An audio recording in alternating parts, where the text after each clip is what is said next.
Hi everyone, welcome to another StarWind video, and today I'm going to show you how to use StarWind V2V Converter to convert virtual machine to oVirt or to oVirt virtualization platform. So let's get started. And we start in with the first step, even prior to start the conversion. And that step is making sure that the virtual machine that you're planning to convert is powered off. Otherwise, conversion will fail and you won't get the proper result. So currently, StarWind V2V Converter doesn't support the so-called hot conversion of the virtual machine to oVirt platform. So before starting the conversion, make sure that your virtual machine is powered off. I already prepared everything, so we can start the conversion. And we're starting it by running StarWind V2V Converter.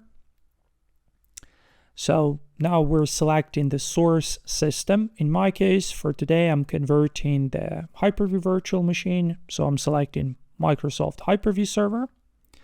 I'm putting the credentials of the server. So I'm pointing the V2V converter to it. Yes. So let me just quickly put it.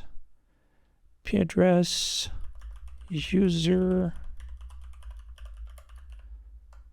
and password.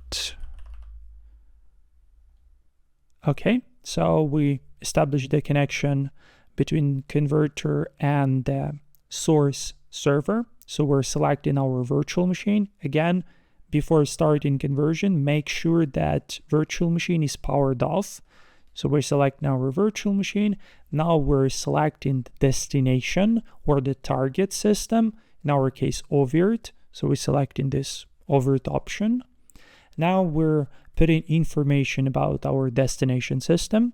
So here, important note, you're pointing V2V converter not to the oVirt host itself, but to oVirt engine, which is controlling the virtualization and all of everything that is related to it.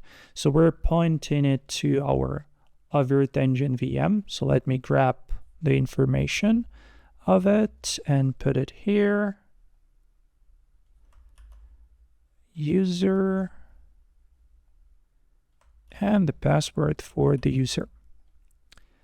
So we established the connection. So now we're setting up the new virtual machine. So we put in its name. Let's give it this name. Then we put in the description of this VM. So it's test VM. Now we're selecting the storage domain for our new virtual machine. We don't have any template, so we're lefting it blank. As well, we're selecting the cluster for our new virtual machine. Next step is very important. So you're selecting the operating system. The type of operating system for the new virtual machine, it should be identical with the source one. Otherwise, the conversion could fail or you won't get the proper result for the conversion. Yeah, so I have a Debian 7 as it listed. Now we're selecting chipset. I have the default one, but as well, you selecting here the proper configuration.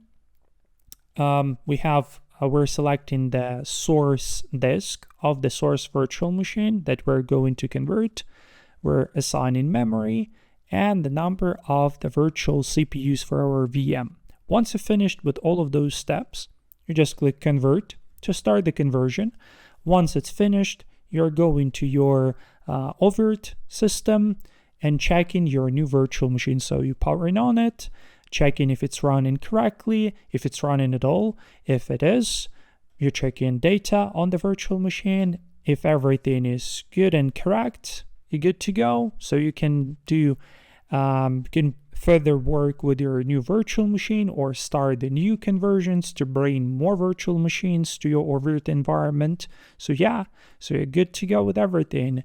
So now, everyone, you have all of those steps that are needed to complete the conversion of the virtual machine to the oVirt environment.